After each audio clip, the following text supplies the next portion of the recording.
ML and Tom welcome you to the First, the Last, the Nerdom. Tonight, we're diving into the chilling world of the 2024 adaptation of Stephen King's Salem's Lot. Join us as we explore the eerie atmosphere, fresh takes on beloved characters, and what this new version brings to the iconic tale of horror and suspense. Whether you're a longtime King fan or just curious about the latest one, we've got plenty to discuss. So grab your favorite snack and refreshment, settle in, and let's get started. Hey, Tom, how are you doing? Hey, I'm good, Mike. I'm good. Awesome. Back for another week of exciting podcasting. Yes. I am. As you can see, we changed it up a little bit here. Had to measure and change up some of the things here. But yeah, and we're going to get into it here very momentarily. We're about a minute and a half into it. So I'll jump to our screen share mode here, and I'll jump in and I'll let you do the bona fides if you don't mind. Yeah, no problem.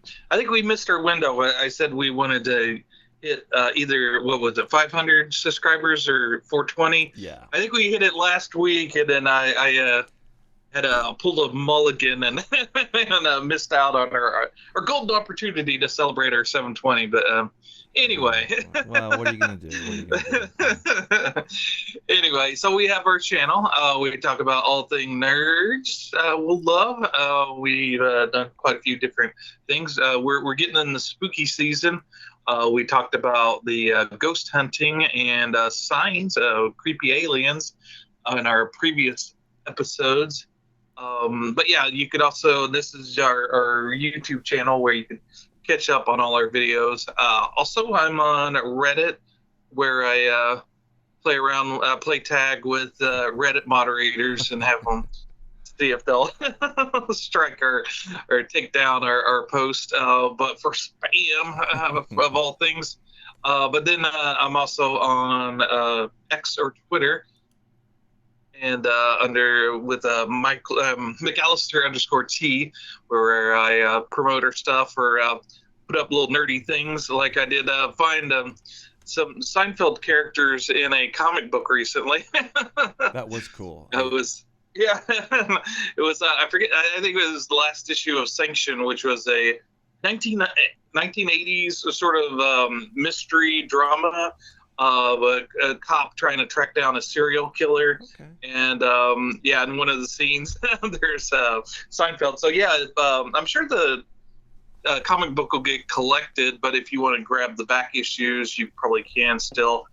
Sanction, check it out at your local comic book shop. Awesome. Yeah, and I'll do my bona fides here. I am ML at ApeIt.Ink. You'll find me as well if you want to strike up a conversation with us. We would love to hear from you. I love that new thing. I also want to talk about comics real quick here, like in a minute before we get into the main thing. But and then also you can find me with a little bit heavier content related, some insight, some political, some current events, some just kind of cool media things that I throw together, or my long form publication effort there. And as always, but this week we are going to be going into Salem's Lot, which is a 2024 film that was just released this month, October 3rd. We did take a little midweek a break there for a little bit, which is fine. We tend to do that here, and it's about that time. And we'll probably take a little bit longer break. Probably next month around Thanksgiving, we'll probably take a 2 or 3 week break, time out for that, and then hit it back in December. But for now, we have a very special roll up here to this one. So you picked this one. I'm glad you picked this one. What did you? And of course, as kind of the teaser here, is this King's? This is based on one of his famous novels from 1975, the same year, which is the time and date that we are in the film that introduces us. But as we teased, is this a stinker? Did we hate it? Did we love it? Did we? What are our thoughts? How did it compare to some other like really good?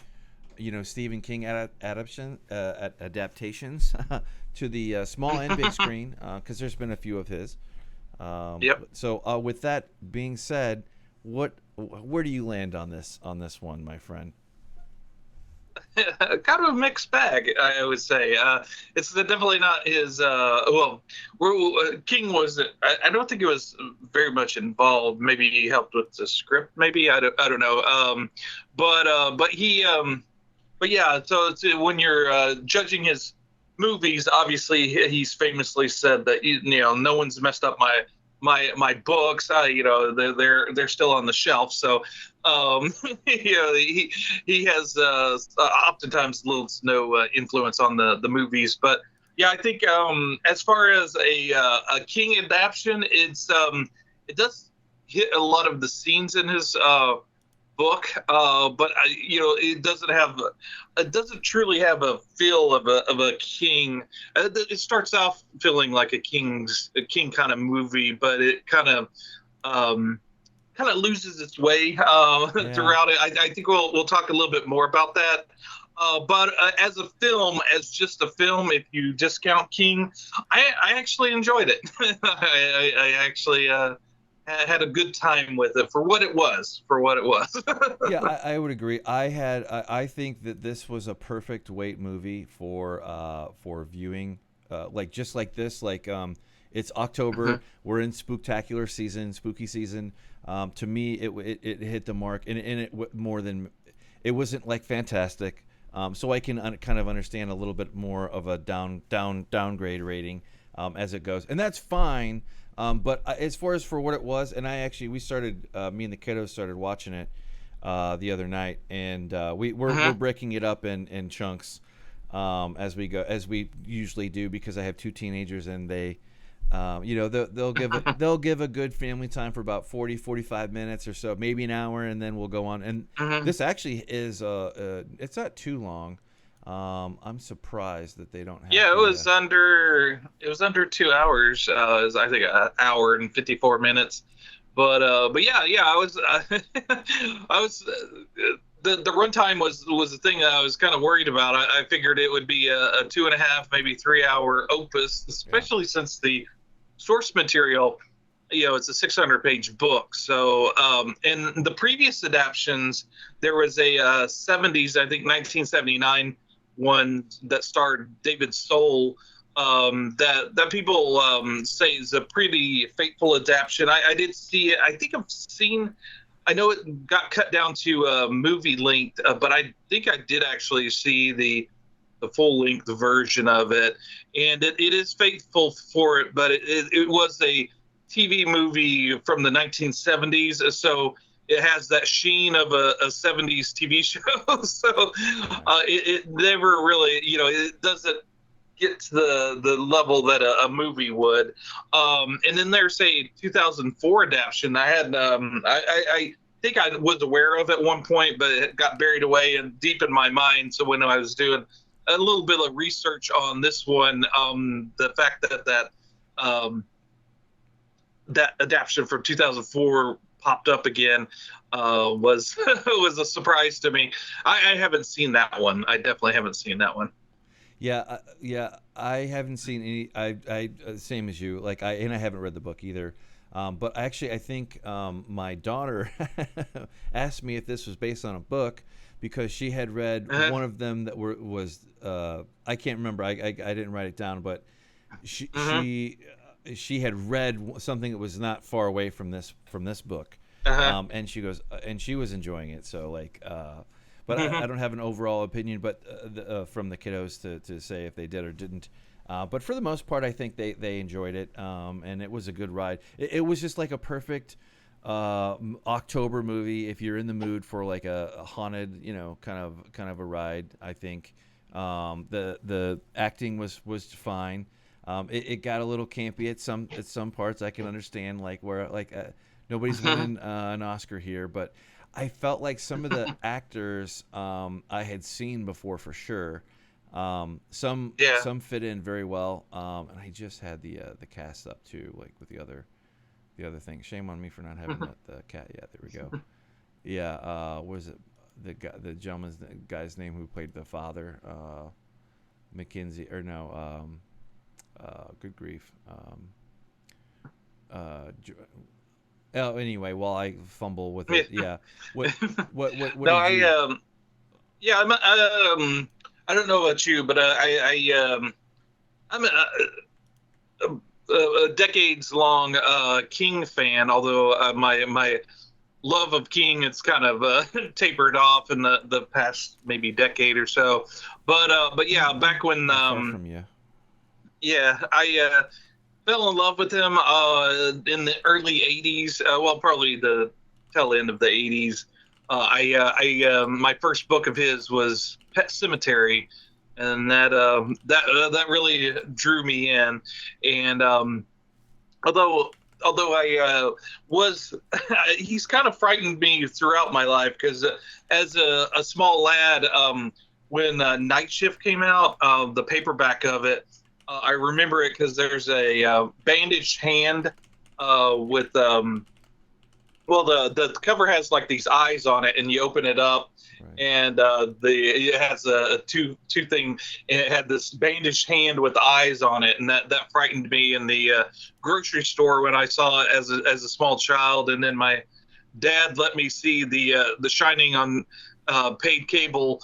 Back in the day when I was probably way too young to watch that, so yeah, King's been with me throughout my life, and yeah, so in Salem's Lot, it's his second novel, and he kind of rebelled against the whole sexy vampire thing, and this movie kind of does this too. Is they treat it like the vampires is this a monster, and they kind of based him off of.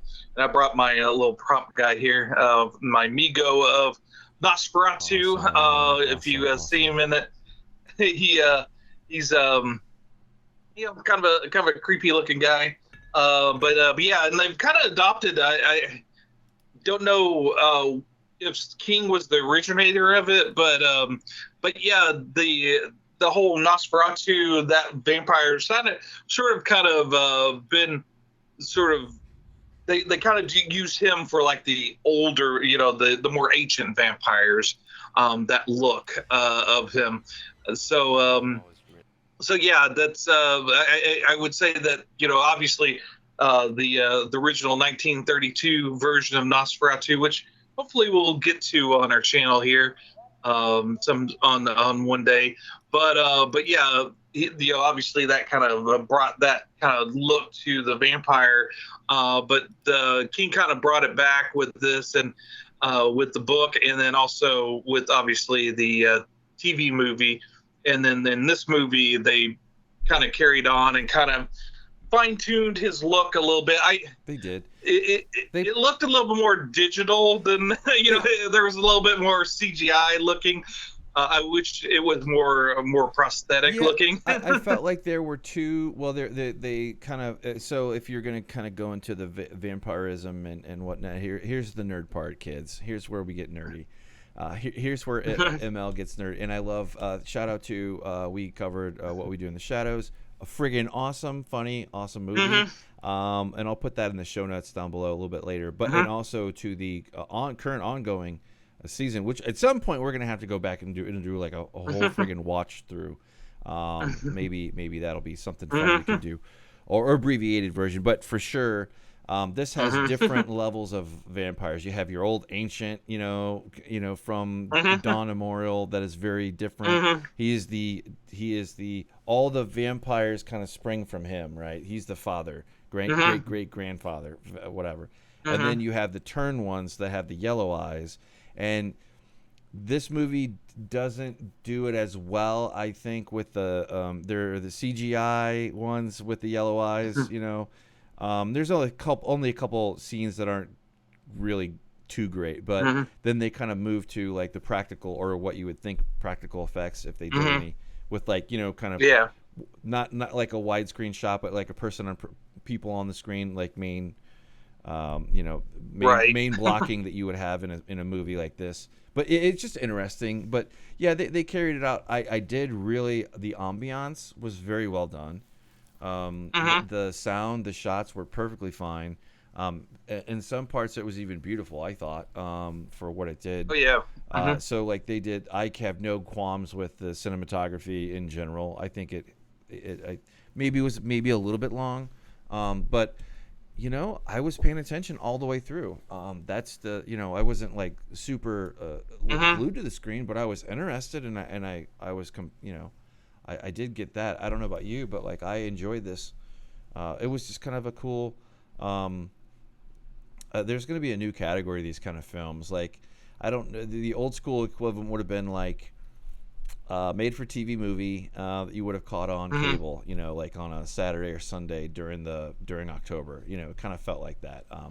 Or maybe I think it maybe had a little bit more pop than that. Like with this Max, I still don't like it. I wish they would keep the HBO thing, but that's just me. Anyway. But yeah, I'll let the thing play here for a little bit so people can kind of get a feeling for what we're talking about. And I don't think we'll get struck, but well, it's Warner Brothers. Well, and also talking about Warner Brothers, this was filmed in 2021, and it kind of got lost in the shuffle when there was a changeover with the ownership of Warner Brothers, right. And the Warner Brothers didn't know what to do with it, so it shelved it for a little while. And the King, having the power that he does, he did a little tweet saying, "Where's the movie? It's worth being in the theaters or whatever." And I think there was a missed opportunity. I think it might have done well in the theaters, and in fact, I think so too.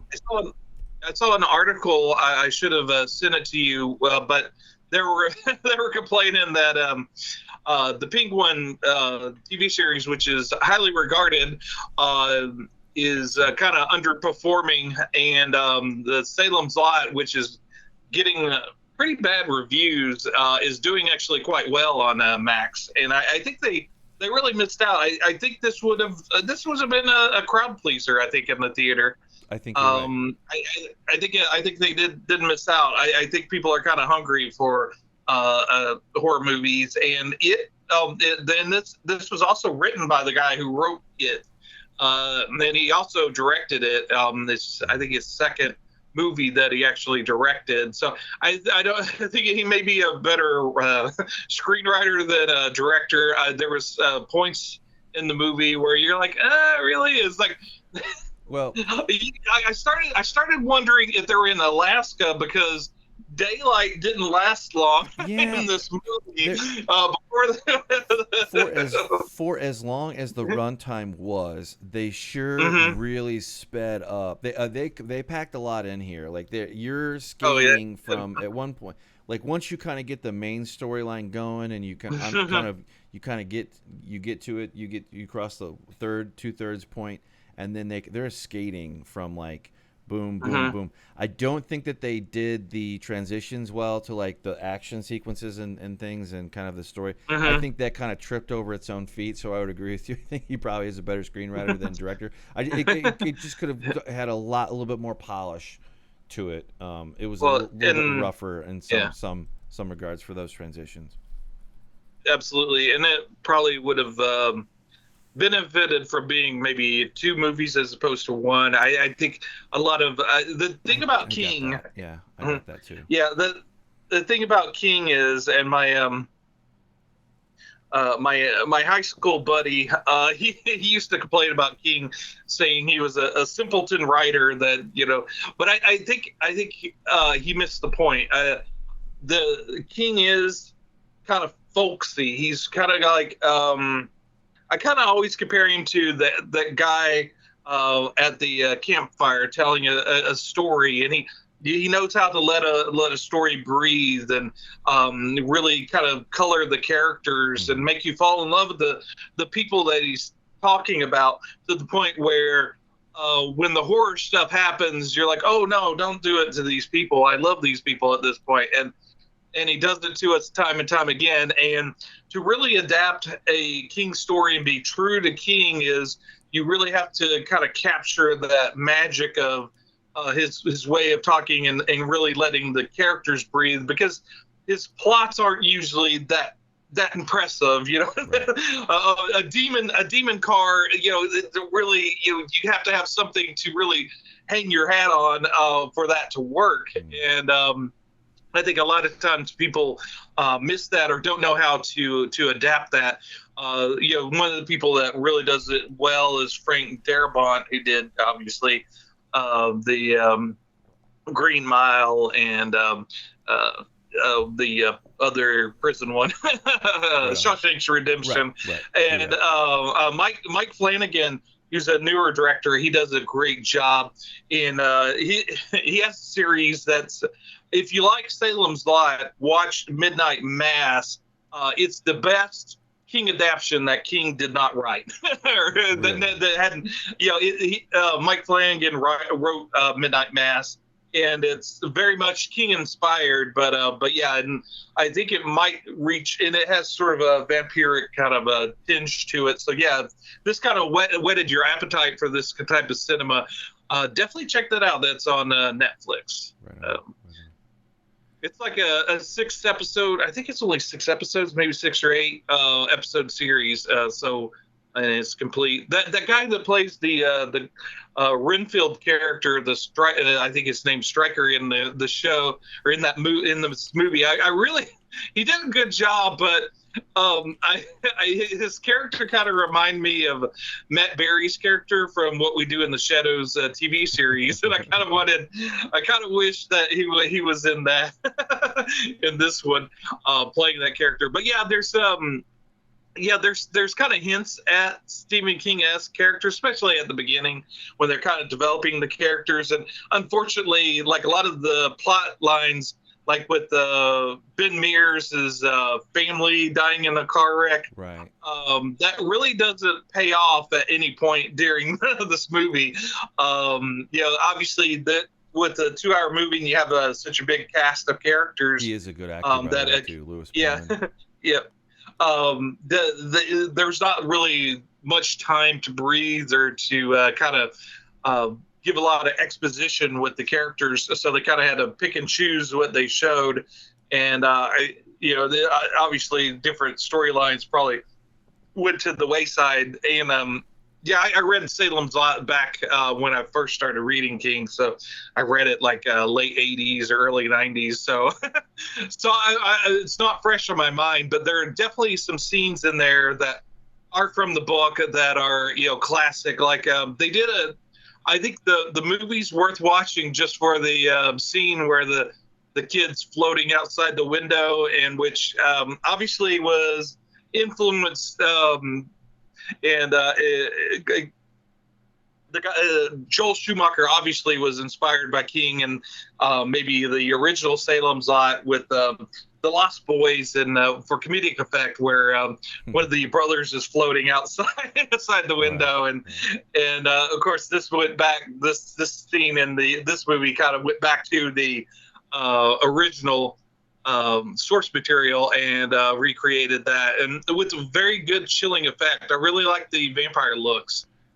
For at least in this, especially there's a scene where some of the vampires are crouching on the on the roofs and stuff. That's very effective. Well, that's why I say it did. I'm a sucker for movies that get the writing right. I will say, like, the color scheme and the lighting were perfectly done, as well as the like the whole town. It really draws you in. And at one point, it almost looks like, in not a bad way, in a good way, it almost looks like a Thriller video or like a Michael Jackson music video, like at one point. So they nail the ambiance really well. I mean, it has its own kind of look to it that's unique to this one, as it were. But yeah, the floating and the it was just a great ride. Like I said, it's perfectly. It's almost like it's perfectly tailored to be in October to go watch a horror movie or film. It's not over the top. It's not really, it's pretty tame compared to some of the ones that we've covered. It's just a good ride. I think I was very happy with it. And with it being an old King story, it kind of has that kind of old classic feel to a story, stuff that we don't usually get these days. Ben Meyer is sort of like the prototypical Stephen King protagonist, the writer that gets caught up in a situation that he doesn't know how to handle. But yeah, this is an enjoyable movie. I had fun with it. It's not going to win any awards. I think the fact that it's gotten such bad reviews kind of lends it to being sort of that cult classic. I see where this movie might have legs, because it's kind of has sort of when the action starts to pick up, it knows to have a little sense of humor to itself. It doesn't take itself too seriously, and that kind of helps you, encourages you to enjoy it, along with the characters that are kind of dealing with the situations. And also, it kind of ends in an interesting way. It's almost like a kind of a prologue or a prequel to maybe a older guy and a young guy going around from town to town fighting vampires. I almost wouldn't mind a sequel that takes place maybe a decade or two later, when maybe they're older and jaded. Right. Yeah, it definitely it has that feel. I would say my own history with Stephen King is probably a little bit later on, like maybe early 00s, if that. I didn't read any in the 90s. But because I was consuming a lot of different sci-fi books. But it's funny. I am kind of the look down upon type fan, because I fell into Dean Koontz way before I fell into Stephen King. And Dean Koontz is kind of like I don't know, like people like him, I like him, but it's not quite the same vibe. It's more of like a thriller than horror. So they're very different. Now sometimes it can kind of blur the line. But I did read a couple Stephen King novels, the ones that were more sci-fi based, that had the horror component. I enjoyed that. I can't think of the name, but it's the I'll look it up here in a little bit. But anyway, yeah, he is a good writer. I have tried to. I think we've talked about this in private. I've really tried to. I've spent a couple Audible credits on trying some of his books, his more modern books, and I just the ones that have to do with like basically like COVID and are like more kind of like real life, like I just don't. I really, really tried. I tried to start it multiple times, but usually you can't really force it. And if you do, you're not gonna have a good time anyway. So, and it is what it is. But. Yeah, I kind of went through a love-hate with him. He was my first introduction to really horror. I started, I think you kind of focused on sci-fi when you first started reading, and I did sci-fi and fantasy, maybe more fantasy than sci-fi. But then I was like, let me try this horror thing. I've always kind of avoided it, and then let's try it. And Pet Sematary was the perfect drug. It kind of hooked me in, and then I graduated from Stephen King to Clive Barker and got into the whole splatterpunk thing. When my college years, I thought I was edgy, hip and edgy, and getting into these the gory splatterpunk movement, which has some really great writers like that we one of them which we actually interviewed, Joe Lansdale. He was in the forefront of the splatterpunk movement, and then John Skip and Craig Spector, also great people, and Poppy Z. Bright. But yeah, there were a lot of great writers. Also, I will say, since we've kind of made it far into this, I personally adapted a Stephen King short story. That's cool. What happened was, in high school, I got roped into a speech class, a speech and drama.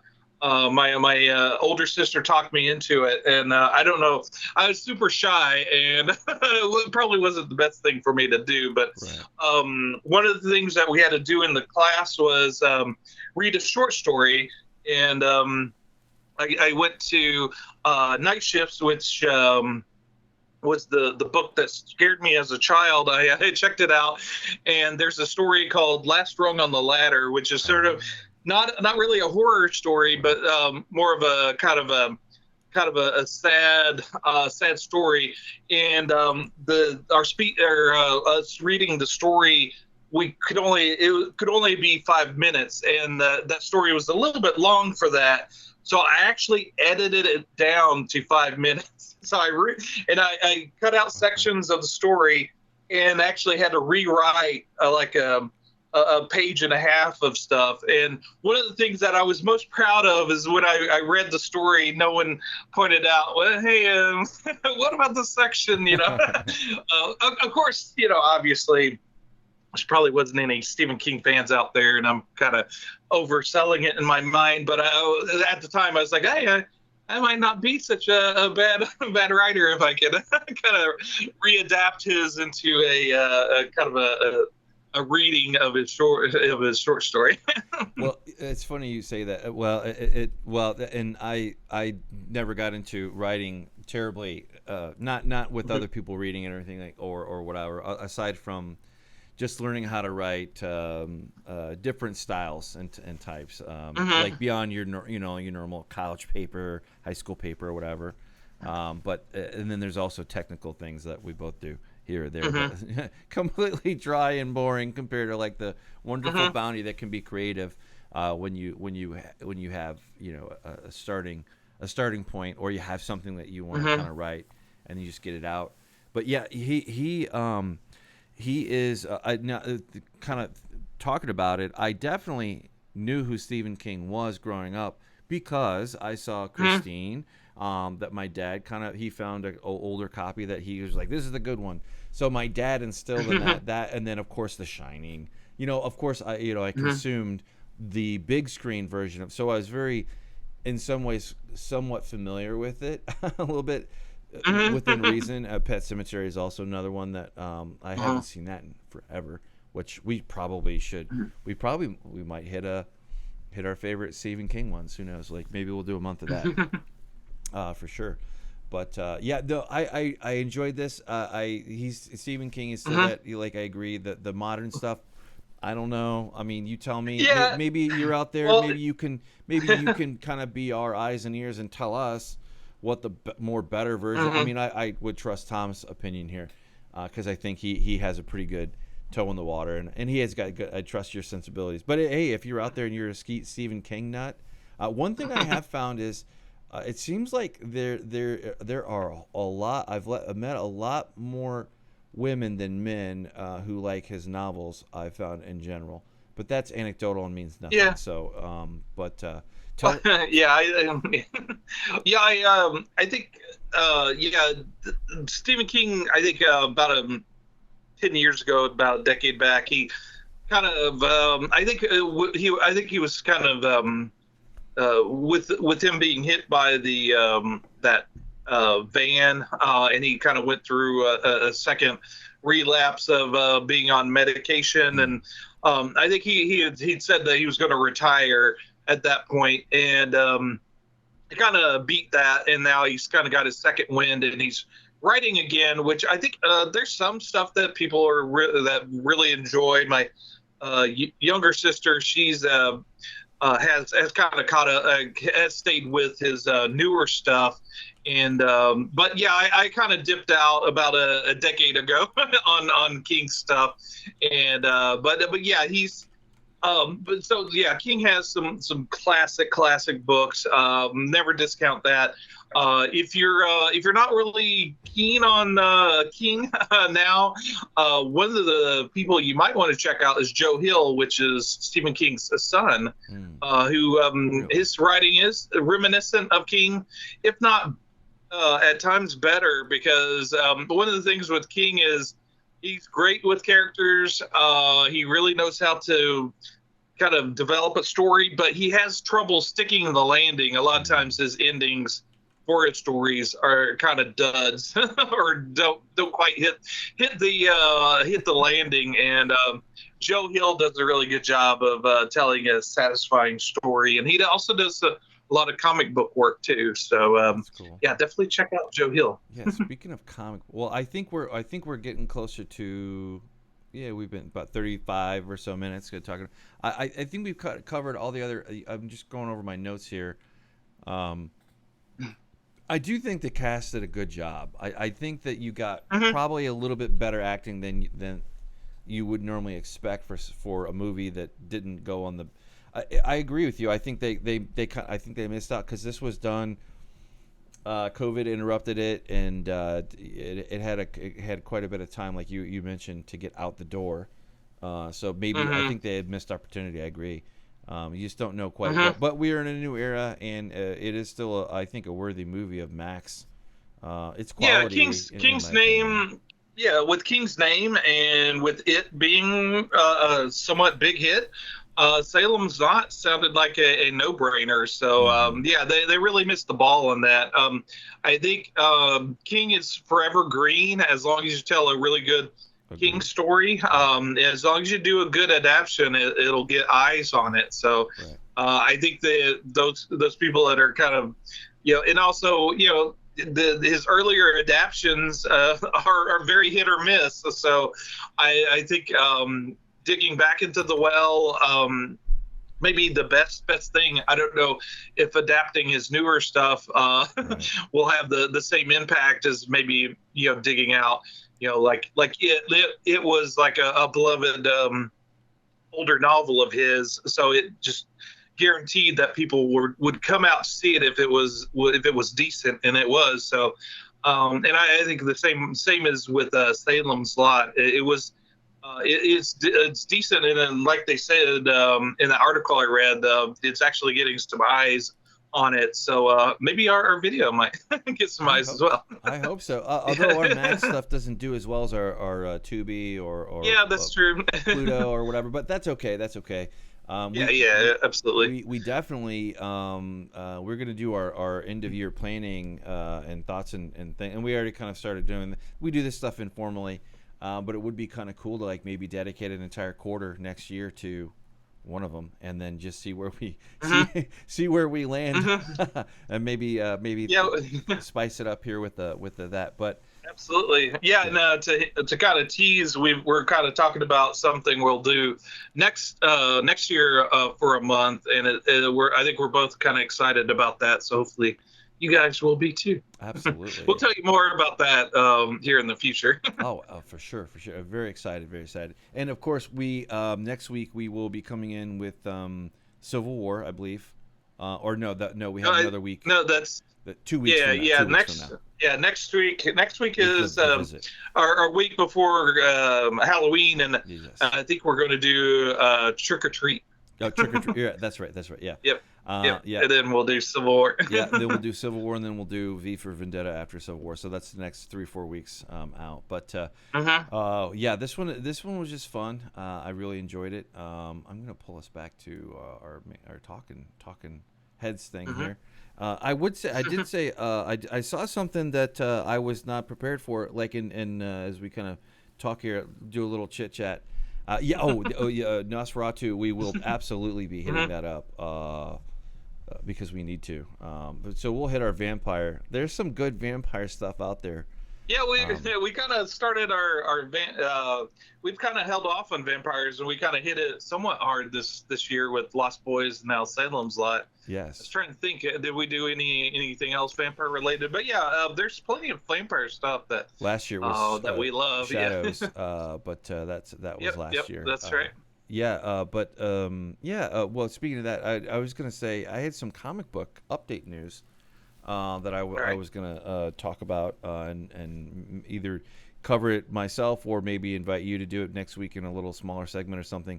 But it's called the Absolute Batman, which is out now. It's a kind of a different Batman. I'm not going to go too much into it because I'm still reading it, but I caught that on a couple YouTube channels that I follow for comic book stuff, and they had high praise for it. And when they had high praise, I stopped because they explained what happened, so I could go. I immediately went and downloaded it so I could watch it. So look out for that here. I I've read it, and it's really enjoyable. So Awesome. yeah, if we want to do something on it, we could definitely do that. Well, there you go. We we absolutely will. But with that being said, I think we're ready to say goodbye or say goodnight. What do you think? Did you have anything else you wanted to cover? No, I think that's well. As far as comic books, I picked up a giant omnibus of the GI Joe comic books. That was Oh, when I I saw that. first started. Yeah, started getting into comic books. That was one of them that I got into. So yeah, it's a nice thing. If you were into GI Joe back in the day, it's definitely worth maybe checking out. It's the first 50 issues, and it's done in newsprint, like how the comic books used to be printed, in that thin kind of newsprint. So it's a giant book, but it's not very heavy because the newsprint, it's pretty lightweight. And but yeah, and then you thumb through it, it smells like old comic books. So yeah, it's definitely brings back the nostalgia. So yeah, Awesome. I'll Very be cool. reading that for a little while. Awesome. Yeah. And I think I'll do our thing. I would just say that we would appreciate it if you could give us a like, a comment, subscribe, please. We are trying to drive. We'll see if we can drive and get a couple more here, maybe 2 to 10, and get it back up to 2 or to 430. We'll see. But as always, you can find us on Twitter and all the other places. Always forever down in the show notes. We'd love to have you back next week. And look forward to seeing you. And at some point, we might probably end of the year. We might. I know I'm going to have a good down week. I don't know about you, but maybe we can do something with the video game or something. We always say that, but we'll go from there. But I've been ML.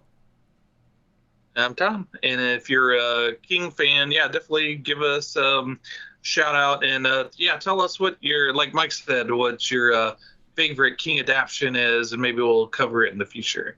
Awesome.